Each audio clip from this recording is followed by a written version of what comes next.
বাংলা সাহিত্যের জাদুকর শরদিন্দু বন্দ্যোপাধ্যায়, যিনি শুধু ব্যোমকেশ নন, সৃষ্টি করেছেন ভয় আর রহস্যের এক ভিন্ন জগৎ।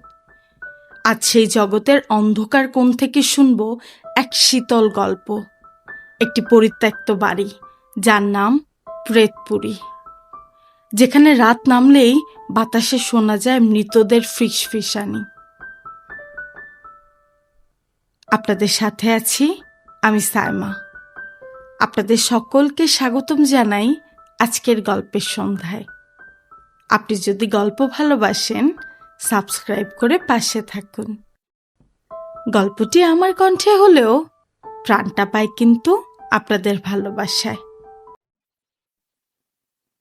আজকের দিনের দর্শকদের বোঝার সুবিধার্থে গল্পটিকে চলিত ভাষায় রূপান্তর করা হলো।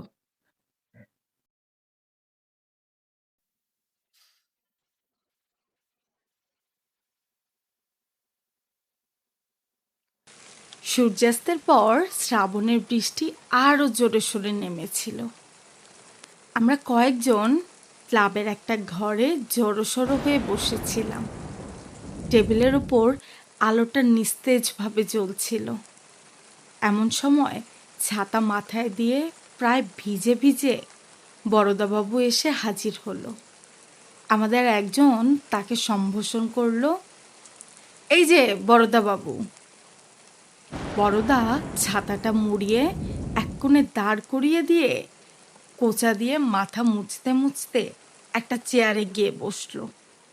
একটা দীর্ঘ নিঃশ্বাস ফেলে বলল, এই ভরা বর্ষায় সাঙনহীন মন্দির আমার। গিন্নি বুঝে সুঝে আজই বাপের বাড়ি চলে গেল। অমূল্য এক কোণে গুটিসুটি মেরে বসেছিল, বলল, তাই নাকি? তাই বলে আমাদের জ্বালাতে এলে? বড়দা কথাটা কানে না নিয়ে বলল, বাড়িটা খুব ফাঁকা ফাঁকা লাগছিল তাই। 2 মিনিট চুপ করে বসে থেকে সে বুকের পকেট থেকে সিগারেটের বাক্সটা বের করে একটা সিগারেট ধরালো। তারপর বলল, আজকের বৃষ্টি দেখে একটা পুরনো গল্প মনে পড়ছে। অমূল্য উঠে দাঁড়িয়ে বলল, এই তো শুরু হলো, একটু শান্তিতে ক্লাবে বসবো সেটাও হবে না। আমি যাই। ঋষি, তোমার ছাতাটা একটু দাও তো। ঋষি মাথা নেড়ে বলল, না ভাই, আমাকেও তো যেতে হবে। এই বৃষ্টি আজ রাতে থামবে বলে মনে হচ্ছে না। অমূল্য ব্যাকুল চোখে চারদিকে একবার তাকালো, কিন্তু কারো মুখে বিন্দুমাত্র করুণা না দেখে হতাশ হয়ে আবার চেয়ারেই বসে পড়ল। পৃথ্বী জোরে হেসে বলল, অমূল্য, কপালে যা লেখা আছে তাই হবে। বড়দার গল্পটা শুনেই যাও। অমূল্য কিছু বলল না। বড়দা শুরু করল, বছর কয়েক আগেকার কথা। সেবারও এমন প্রচণ্ড বর্ষা, বিল খাল সব ভেসে যাচ্ছে। ঝাপসা ঝাপটায় জুঁই ফুল হাসছে। আমার মাসতুতো ভাইয়ের বিয়েতে বরযাত্রী হয়ে গিয়েছিলাম। ভাইয়ের বিয়ে হয়েছিল বাংলাদেশের একেবারে পুরনো জীর্ণ পল্লিকায়। আমরা কেউই যেতে চাইনি, কিন্তু প্রজাপতি শুনল না, অগত্যা গেলাম। একে তো গ্রামের পরিবেশ, তার উপর বর্ষাকাল। সে দৃশ্য বর্ণনা করা মুশকিল। সুবিধে এই যে রেলের স্টেশনটা ক্রসখানেক দূরেই ছিল। স্টেশনে নেমে আমরা সবাই হেঁটে কনের বাড়ির দিকে রওনা দিলাম, কারণ জানা গেল মাঝপথে একটা পুল ভেঙে গেছে, ফলে গরুর গাড়িও যেতে পারে না। পুরোহিত ন্যায়রত্ন মশাই সঙ্গে ছিলেন। কাদার মধ্যে তার এক পাটি খড়ম হারিয়ে গেল দেখে আমরা সবাই জুতো খুলে বগলে নিলাম। তারপর বহু কাদা ও বাধা পেরিয়ে যখন কনের বাড়িতে পৌঁছালাম, তখন বর থেকে নাপিত পর্যন্ত কাউকে চিনতে পারা গেল না। কেবল মেলোমশাই গোফ থেকে কাদা নিংড়াতে নিংড়াতে কাকে গাল দিচ্ছিল, সেই আওয়াজেই তাকে চিনলাম। একরোষ কাদা মারিয়ে হাঁটায় বেশ ক্লান্ত হয়ে পড়েছিলাম। তাই যখন কন্যাপক্ষ মুগ ডালের খিচুড়ি আর হাঁসের ডিম ভাজা দিয়ে আপ্যায়ন করলো, তখন আমরা একটু বেশি খেয়ে ফেললাম। কিন্তু খাওয়ার পরেই বিপদে পড়লাম।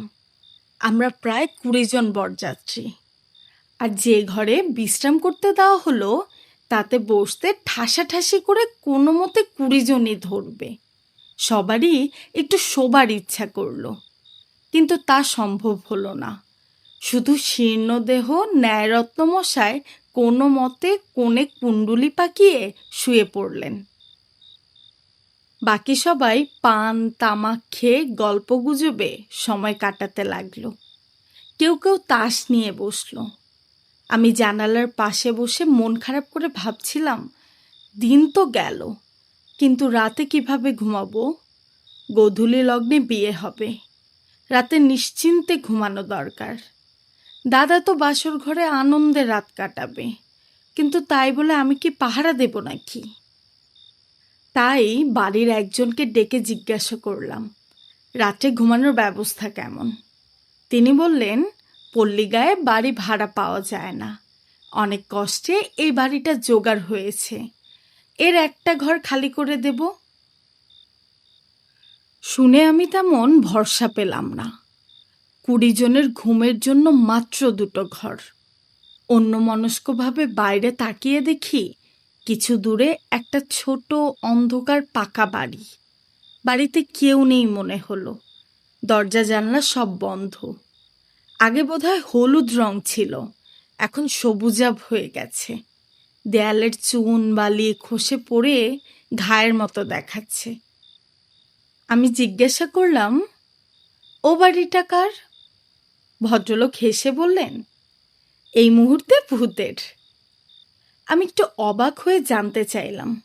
তখন তিনি বললেন, কিছুদিন আগে বাড়িটা এক ভদ্রলোকের ছিল, নিজের তৈরি নয়, পৈতৃক সম্পত্তি।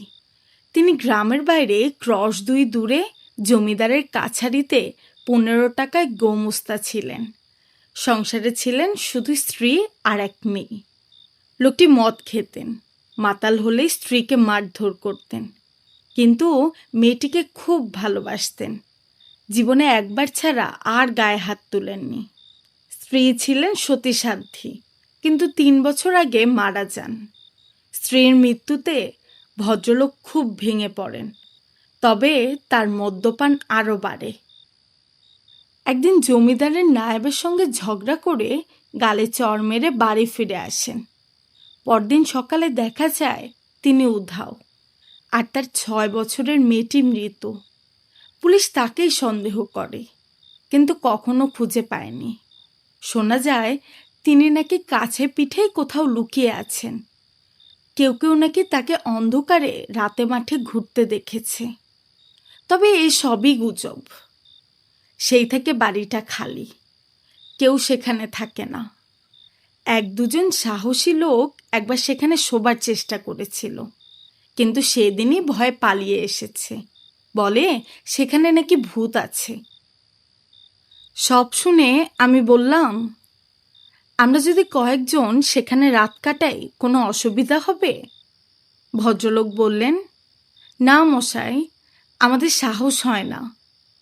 আমি বললাম, আমাদের যদি সাহস হয় তাহলে আপনাদের আপত্তি কি? তারপর সবাইকে জিজ্ঞাসা করলাম, কে কে রাজি আছো ভূতের বাড়িতে শোবার জন্য? সবাই অবাক হয়ে ব্যাপারটা শুনল, কিন্তু শেষ পর্যন্ত আমার সঙ্গে 2-3 জন ছাড়া আর কেউ রাজি হলো না। সন্ধ্যার আগে বৃষ্টি একটু থেমেছিল, তাই আমরা বাড়িটা দেখতে গেলাম। দরজায় তালা ছিল। ভদ্রলোক চাবি জোগাড় করে আনলেন। দরজা খোলার সঙ্গে সঙ্গে ঘরের ভেতরের বদ্ধ অন্ধকার যেন প্রাণী হয়ে আমাদের ঘাড়ে ঝাঁপিয়ে পড়ল। ভিজা স্যাঁতস্যাঁতে গন্ধ নাকে এলো। জানালা খুলতেই বাইরে থেকে ম্লান আলো ঢুকলো। দেখি মেঝেতে 1 ইঞ্চি ধুলো, কোণে কোণে ঝুল আর মাকড়সার জাল। ঘরে আসবাব বলতে একটা পুরনো কিট ধরা খাট আর দেয়ালে একটা আলমারি। একজন হেসে বলল, আজ রাতে ঘুমাতে হবে না, তাস খেললেই চলবে। ভদ্রলোক হেসে চুপ করে গেলেন। আমি বললাম, তোমরা খেলো, আমি কিন্তু না ঘুমোলে পারবো না। একটা চাকর পাঠিয়ে দিও, ঘরটা ঝাড় দিয়ে বিছানা করে দেবে। ভদ্রলোক আর সঙ্গীরা কিছুটা আপত্তি জানালেও শেষে রাজি হলেন। রাতে বিয়ের সব কাজ শেষ হয়ে গেল। 10:30টার পর খাওয়া দাওয়া করে লণ্ঠন হাতে একা ঘরে গেলাম। বাইরে তখনও বৃষ্টি পড়ছে। ভেতর থেকে দরজায় খিল দিয়ে ঘরটা একবার ভালো করে দেখে নিলাম। ঘর নিস্তব্ধ, গরমও লাগছিল, তাই জানালাটা খুলে দিলাম। বাইরে ব্যাঙ আর ঝিঝি পোকার শব্দ ভেসে এলো। দেয়ালের আলমারিটা দেখে কৌতূহল হলো। খুলতে গেলাম, মরিচে পড়ে আটকে ছিল। টান দিতেই ঝনঝন শব্দে খুলে গেল। ভিতরে কিছুই নেই, শুধু কয়েকটা মদের বোতল। শরীর ক্লান্ত ছিল, আলোটা কমিয়ে রেখে শুয়ে পড়লাম। শুয়ে শুয়ে রবীন্দ্রনাথের একটা গল্প মনে পড়ছিল। মাঝে মাঝে গায়ে কাঁটা দিচ্ছিল, তবুও কিছুক্ষণের মধ্যেই ঘুমিয়ে পড়লাম। রাত বোধ হয় তখন 2টা না 2:30 হবে। হঠাৎ কানের একদম পাশে একটা ঝনঝন শব্দ শুনে আমি ধর্মড় করে বিছানায় উঠে বসলাম। দেখি শব্দটা আসছে দেয়ালের আলমারি থেকে। এক মুহূর্তেই ভয় আমাকে এমনভাবে গ্রাস করলো যে আমার সব যুক্তি, তর্ক, বুদ্ধি, বিবেচনা একেবারে উড়ে গেল। আমার মাথায় আসলোই না যে শব্দটার কোনো স্বাভাবিক কারণ থাকতে পারে।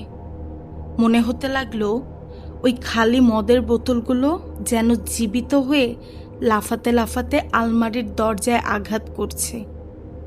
শব্দটা থামেই না। রাতের বেলায় কোনো অশরীরী প্রাণীর উল্লাস যেন সেই ঝনঝন শব্দের মধ্যেই চলতে লাগলো। আমি মশারির ভেতর একটা বালিশ জড়িয়ে কাঠের পুতুলের মতো বসে রইলাম। ভাবো তো একবার আমার অবস্থা। বাইরে ঝমঝম করে বৃষ্টি পড়ছে আর ভিতরে চলছে ভূতের নাচ। বিছানায় আর থাকতে পারলাম না, মশারি ছিঁড়ে বাইরে বেরিয়ে এলাম।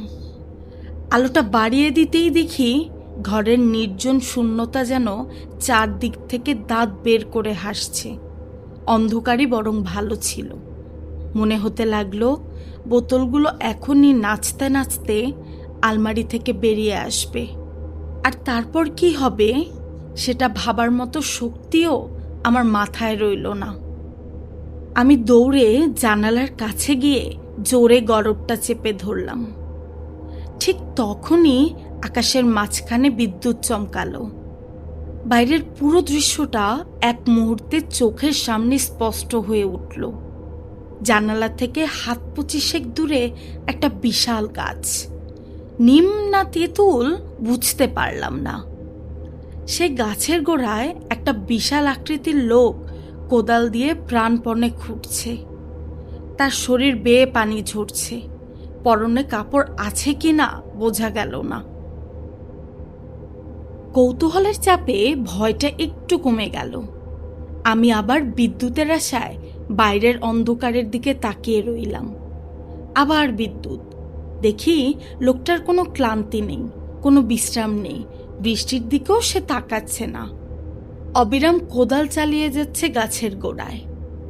আর সেই কোদালের তালে তালে ঘরের ভেতর আলমারির ভেতর থেকে আসছে শব্দ, ঝনঝন ঝনঝন। আমার ভয় অনেকটা কেটে গিয়েছিল। ভাবলাম একবার ডাকি না হয়, কিন্তু যদি চোর হয় কিংবা কোনো পাগল। কিছু ঠিক করার আগেই না বুঝে লণ্ঠনটা জানালার সামনে তুলে ধরলাম। বাইরের লোকটাকে সে আলোয় দেখা গেল না, কিন্তু হঠাৎ আলমারির ঝনঝনানির শব্দ বন্ধ হয়ে গেল। শব্দটা এতক্ষণ ধরে সহ্য করছিলাম, থামতেই বুকের ভেতরটা ধড়াস করে উঠল। এখন আবার থামলো কেন? শব্দটা থামতেই আমি দেয়াল আলমারির দিকে তাকিয়েছিলাম। সেদিক থেকে চোখ ফিরিয়ে জানালার দিকে তাকাতেই ভয়ে আমার শরীরের রক্ত যেন পানি হয়ে গেল। লণ্ঠনের ঘোলাটে আলোয় দেখি ঠিক জানালার ওপাশে একটা বিশাল ঝাঁকড়া মাথা, আর সেই মাথার ভেতর থেকে দুটো বড় বড় লাল চোখ আমার মুখের দিকেই স্থির হয়ে আছে। আমার হাঁটু আর গলার আওয়াজ তখন সম্পূর্ণ নিয়ন্ত্রণের বাইরে চলে গেছে। চিৎকার করা এবং পালানো দুটোই অসম্ভব, তাই কাঠের মূর্তির মতো দাঁড়িয়ে শুধু ঠক ঠক করে কাঁপতে লাগলাম। হঠাৎ বাঘের থাবার মতো একজোড়া হাত বাইরের অন্ধকার থেকে উঠে এসে জানালার গড়ার দুটো ধরে টান দিল। জানালার ঘুণ ধরা পচা কাঠ হঠাৎ ভেঙে গিয়ে গড়ার দুটো খুলে বেরিয়ে এলো, আর প্রায় সঙ্গে সঙ্গে একদম কাদায় মাখামাখি গিরগিটির মতো লোকটা সেই ফাঁক দিয়ে ঘরের ভেতরে ঢুকে পড়ল। সে কটমট করে আমার দিকে তাকিয়ে বলল, তুমি কে? আমি নিজের নামটাই ভুলে গিয়েছিলাম, তাই কিছু বলতে পারলাম না। লোকটা স্থির চোখে আমার দিকে তাকিয়ে রইল। তারপর তার মাথার চুলগুলো সজারুর কাটার মতো খাড়া হয়ে গেল। ভাঙা গলায় চিৎকার করে উঠল, তুমি পুলিশ? আমি প্রবল বেগে মাথা নেড়ে জানালাম, না, আমি পুলিশ নই। আশ্চর্য, লোকটা তখনই বিন্দুমাত্র সন্দেহ না করে আমার কথা বিশ্বাস করে মাটিতে বসে পড়ল। তার কোমরে শুধু একটা ছেঁড়া ন্যাকড়া জড়ানো ছিল। চারদিকে একবার তাকিয়ে বলল, 3 মাস মদ খাইনি, বুকটা ফেটে যাচ্ছে, একটু মদ দিতে পারো? বেশি না, 1 গ্লাসই দাও। এমন মিনতি আমি জীবনে কখনো শুনিনি। মনে হলো মদের প্রতি অতৃপ্তি পিপাসাই লোকটাকে পাগল বানিয়েছে। শুরু থেকেই আমার মনে এরকম সন্দেহ ছিল, তাই বললাম, মদ তো নেই, কিন্তু আপনি কে? লোকটা 2 হাঁটুর মাঝে মাথা রেখে অনেকক্ষণ চুপ করে রইল। তারপর মাথা তুলে বলল, এই বাড়ির মালিক আমি। নিজের মেয়েকে খুন করে পালিয়ে গেছি।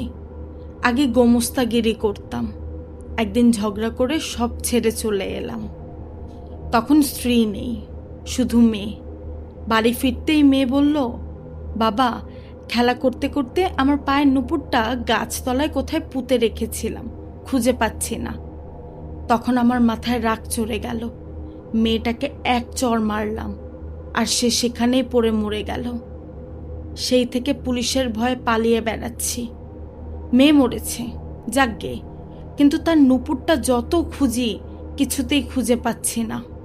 এই বলে লোকটা হঠাৎ লাফিয়ে উঠে আলমারির দিকে দৌড় দিল।